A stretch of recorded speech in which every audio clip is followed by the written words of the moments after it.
আসসালামু আলাইকুম। এখন আপনারা দেখবেন সংবাদ শিরোনাম। শাপলার দাবি ছেড়ে কলি নিয়েই নির্বাচনে লড়াইয়ের ঘোষণা এনসিপির। চলতি মাসেই চূড়ান্ত হবে ৩০০ আসনের প্রার্থী। বিএনপি জামায়াতের সমালোচনা। একদল সংস্কারকে ভেস্তে দিচ্ছে, আরেক দল নির্বাচনকে পেছানোর চেষ্টা করছে। তবে আমরা এই দুইটার কোনোটাই চাই না। আগামীতে ইনশাল্লাহ ধানের শীষ এবং শাপলাগুলির হাড্ডাহাড্ডি লড়াই হবে।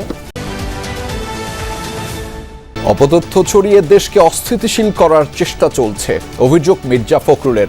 ৭ নভেম্বর উপলক্ষে বিএনপির ১০ দিনের কর্মসূচি ঘোষণা। আমরা দেখছি যতই সময় যাচ্ছে ততই বাংলাদেশে একটা অ্যানার্কিক সিচুয়েশন, একটা পুরোপুরি একটা নৈরাজ্য সৃষ্টি করার অপচেষ্টা চলছে। ফ্যাসিবাদ তৈরির পথ বন্ধ করতে চায় না বিএনপি, অভিযোগ জামায়াতের। ইসির কাজ কোনো দলকে খুশি করা নয়, বললেন ডাক্তার তাহের।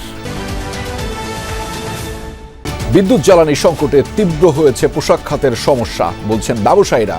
বিএনপি ক্ষমতা এলে শিল্প খাতে কমিয়ে আনা হবে সরকারের নিয়ন্ত্রণ, জানালেন আমির খসরু। আওয়ামী লীগ আমলে অকল্পনীয় দুর্নীতি হয়েছে বিদ্যুৎ খাতে, বলছে চুক্তি পর্যালোচনা কমিটি। উৎপাদনের তুলনায় বিল পরিশোধ করা হয়েছে 11 গুণের বেশি, পুনর্মূল্যায়ন হবে চুক্তি। বিদ্যুতের দাম আমাদের প্রতিযোগীদের চাইতে 25% বেশি হয়ে গেছে এই দুর্নীতির কারণে। চুক্তির শর্ত অনুযায়ী আপনাকে বাতিল করতে হবে। তথ্য ঝুঁকি বাড়লেও মোকাবেলায় প্রস্তুতি নগণ্য, ডিজিটালি রাইটের গবেষণা। জনমত প্রভাবিত করতে ব্যবহার করা হচ্ছে এআই ও বাণিজ্যিক কন্টেন্ট ক্রিয়েটরদের। আসসালামু আলাইকুম। এখন দেখবেন সংবাদ বিস্তারিত। ফুল না পেলেও প্রতীক হিসেবে শাপলা কলি আদায় করে নিয়েছে এনসিপি।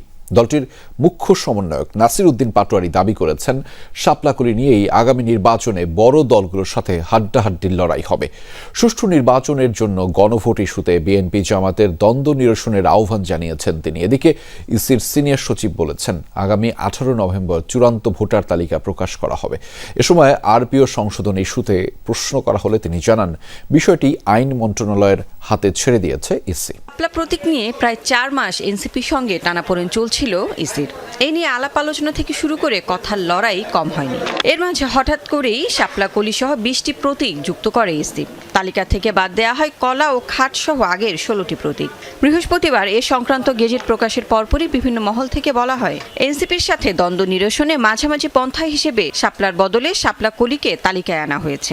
যদিও সেদিনই এনসিপির একাধিক নেতা বলেন তারা শাপলাই চান। কিন্তু সাপ্তাহিক ছুটি শেষে প্রথম কর্মদিবসে ইসিতে যায় এনসিপির 3 সদস্যের প্রতিনিধি দল। সিইসির সাথে বৈঠকের পর তারা গণমাধ্যমকে জানান শাপলাকলিতে আপত্তি নেই, তবে এই বিষয়ে স্বেচ্ছাচারী আচরণ করেছে ইসি। দেশে স্থিতিশীলতার জন্য ফেব্রুয়ারিতে নির্বাচন দরকার। এ মাসেই ৩০০ আসনে প্রার্থী চূড়ান্ত করবে এনসিপি, জানিয়েছেন দলটির আহ্বায়ক নাহিদ ইসলাম। তার অভিযোগ, একদল গণভোটকে ইস্যু করে আরেক দল সংস্কার ভেস্তে দিয়ে নির্বাচন বাধাগ্রস্ত করছে। তবে এনসিপি মনে করে গণভোট জাতীয় নির্বাচনের দিনও হতে পারে। এ সিদ্ধান্ত নেবে সরকার ও নির্বাচন কমিশন। অপতথ্য ছড়িয়ে দেশকে অস্থিতিশীল করার চেষ্টা চলছে, মাথাচাড়া দিয়ে উঠছে দেশের শত্রুরা, এমন মন্তব্য করেছেন বিএনপি মহাসচিব মির্জা ফখরুল ইসলাম আলমগীর। বলেন, বিএনপি কখনো পরাজিত হয়নি, বারবার ধ্বংসের দ্বার প্রান্ত থেকে ঘুরে দাঁড়িয়েছে। আলাদা অনুষ্ঠানে দলটির স্থায়ী কমিটির সদস্য গয়েশ্বর চন্দ্র রায় বলেন, জুলাই সনদ রদবদলের বিষয়ে সরকারের বক্তব্য দাবি করেছেন। ৭ নভেম্বর বিপ্লব ও সংহতি দিবস এবার ঘটা করে উদযাপনের প্রস্তুতি নিয়েছে বিএনপি। প্রস্তুতির অংশ হিসেবে নয়াপল্টনে দলের কেন্দ্রীয় কার্যালয়ে ঢাকা মহানগরীর নেতাদের সঙ্গে যৌথ সভা করেন দলের মহাসচিব মির্জা ফখরুল ইসলাম আলমগীর। সভা শেষে তিনি ৭ নভেম্বর উপলক্ষে 10 দিনের কর্মসূচি ঘোষণা করেন। দিবসটি উপলক্ষে 7 নভেম্বর সকাল 10টায় দলের জাতীয় নেতৃবৃন্দ সহ সকল পর্যায়ের নেতাকর্মী মহান স্বাধীনতার ঘোষক সাবেক রাষ্ট্রপতি শহীদ প্রেসিডেন্ট জিয়াউর রহমানের মাজারে পুষ্পস্তবক অর্পণ করবেন ও ফাতিহা পাঠ করবেন। এ সময় বিএনপি মহাসচিব বলেন, দেশে নৈরাজ্য সৃষ্টির অপচেষ্টা চলছে, ফেসবুকে ছড়ানো হচ্ছে নানা অপতথ্য। আমরা দেখছি যে বাংলাদেশের শত্রুরা তারা আবার মাথা চালা দিয়ে উঠতে শুরু করেছে, মাথা তুলে উঠতে শুরু করেছে। আমরা দেখছি যতই সময় যাচ্ছে ততই বাংলাদেশে একটা অ্যানার্কিক সিচুয়েশন, একটা পুরোপুরি একটা নৈরাজ্য সৃষ্টি করার অপচেষ্টা চলছে।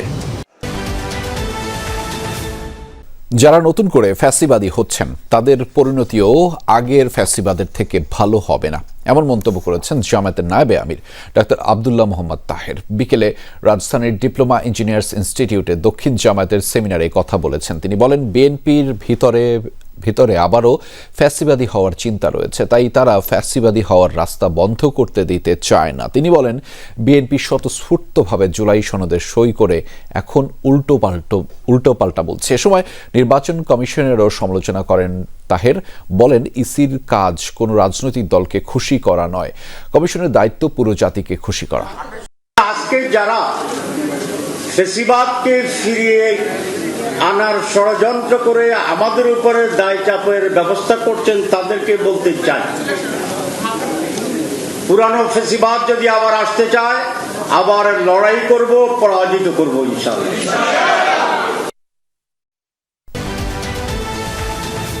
আর্থিক খাত ভেঙে পড়েছে, ব্যাংক খাতের অবস্থাও শোচনীয়, পুঁজিবাজার বলে কিছুই নেই। এমন অবস্থায় বিএনপি সরকার ক্ষমতায় এলে শিল্প খাত থেকে কমিয়ে আনা হবে সরকারের নিয়ন্ত্রণ, এমন মন্তব্য করেছেন সাবেক বাণিজ্যমন্ত্রী আমির খসরু মাহমুদ চৌধুরী। বলেছেন, এলডিসি উত্তরণ এখন সম্ভব নয়, মুক্তবাজার অর্থনীতির দিকে আবারও ঝুঁকবে বিএনপি।